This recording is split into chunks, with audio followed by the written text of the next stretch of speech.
వాహనాల రిజిస్ట్రేషన్ సర్టిఫికెట్లు RC driving లైసెన్సుల జారీలో తీవ్ర జాప్యం జరుగుతుందని వాహనదారుల నుంచి ఫిర్యాదులు వస్తున్న నేపథ్యంలో ప్రస్తుతం విధానాన్ని మార్చాలని రవాణా శాఖ నిర్ణయించింది. సంయుక్త రవాణా శాఖ కమిషనర్ జేటీసీ చంద్రశేఖర్ గౌడ్ నేతృత్వంలో అధికారుల బృందం మహారాష్ట్ర వెళ్లి అక్కడ అనుసరిస్తున్న విధానాన్ని అధ్యయనం చేసింది. అనంతరం ప్రభుత్వానికి నివేదిక ఇవ్వగా దానికి ఆమోదం లభించినట్లు సమాచారం.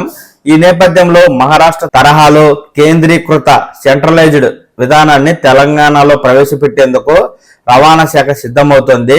వారం 10 రోజుల్లో టెండర్ల ప్రక్రియ ప్రారంభించనున్నట్లు సమాచారం. ఈ విధానం అమలులోకి వస్తే వాహనదారులకు త్వరగా కార్డులు అందుతాయని, పారదర్శకత ఉంటుందని రవాణా శాఖ అధికారులైతే చెబుతుండగా రాష్ట్ర వ్యాప్తంగా 62 ఆర్టీఓ కార్యాలయాలు ఉన్నాయి. ఆర్సీ డ్రైవింగ్ లైసెన్స్ నిత్యం 9,000 నుంచి 12,000 వరకు జారీ అవుతూ ఉంటాయి. 4-5 రోజుల్లో వాహనదారులకు అందాల్సిన ఈ ఆర్సీ లైసెన్సులు 2-3 నెలలకు గానీ అందడం లేదు. హైదరాబాద్ పరిధిలో పెద్దంబర్పేట్ మున్సిపాలిటీకి చెందిన ఓ మహిళ కారు కొనుగోలు చేసి 1,97,200 లైఫ్ ట్యాక్స్ చెల్లిస్తే ఆర్డీఓ కార్యాలయ అధికారులు 3 నెలల పాటు ఆర్సీ కార్డు పంపలేదు. అత్తాపూర్కు చెందిన ఓ ప్రైవేటు ఉద్యోగి డ్రైవింగ్ లైసెన్స్ లో తన చిరునామా మార్చుకునేందుకు ఫీజు కడితే 2 నెలల తర్వాత గానీ కొత్త చిరునామాతో డ్రైవింగ్ లైసెన్స్ రాలేదు. ఈ తరహా ఇబ్బందుల్ని లక్షల మంది ఎదుర్కొంటూ ఉన్నారు.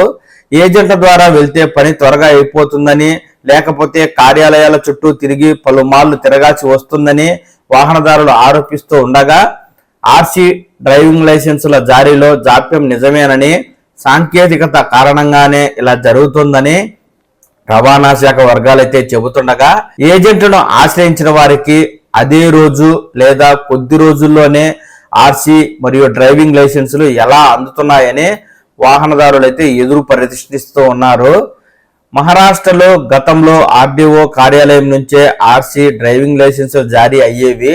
దళారుల దందా, అవినీతిపై పెద్ద ఎత్తున ఆరోపణలు రాగా కేంద్రీకృత విధానం అమలులోకి తెచ్చారు. పరిస్థితి అయితే మారింది. ఇటీవల మహారాష్ట్రకు వెళ్లిన అధికారుల బృందం దీన్ని గుర్తించి అక్కడ నిత్యం 30,000 నుంచి 35,000 అర్జీలు డ్రైవింగ్ లైసెన్సులు జారీ చేస్తున్నారు. ఒకే కేంద్రం నుంచి కార్డుల ప్రింటింగ్ జారీ వల్ల ఇబ్బందులు వస్తున్నాయన్న ఉద్దేశంతో ఛత్రపతి సంభాజీ నగర్, నాగపూర్ లోని ఓ ఆర్డీఓ కార్యాలయంలో 3 సెంట్రలైజ్డ్ కేంద్రాలను ఏర్పాటు చేసి ఈ ఆర్సీ డ్రైవింగ్ లైసెన్సులు జారీ ప్రక్రియ చేపడుతుండగా తెలంగాణలో మాత్రం ఒక్క హైదరాబాద్ లోనే ప్రింటింగ్ చేయాలని రవాణా శాఖ నిర్ణయించింది. ఈ సెంట్రలైజ్డ్ ప్రింటింగ్ కేంద్రంలోకి వెండర్ ఉద్యోగులు, రవాణా శాఖ అధికారులు మాత్రమే ప్రవేశించి యాక్సెస్ చేసే విధంగా ప్రభుత్వం ఈ విధానాన్ని మార్చబోతూ ఉంది. సీసీ కెమెరాలు ఏర్పాటు చేయాలని నిర్ణయించింది. ఈ నేపథ్యంలో డ్రైవింగ్ లైసెన్సుల జారీలో కేంద్రీకృత విధానం ద్వారా అతి కొద్ది రోజుల్లోనే ఈ మేరకు రవాణాదారులకు ఆర్సీ డ్రైవింగ్ లైసెన్సును పంపిణీ చేయనుంది.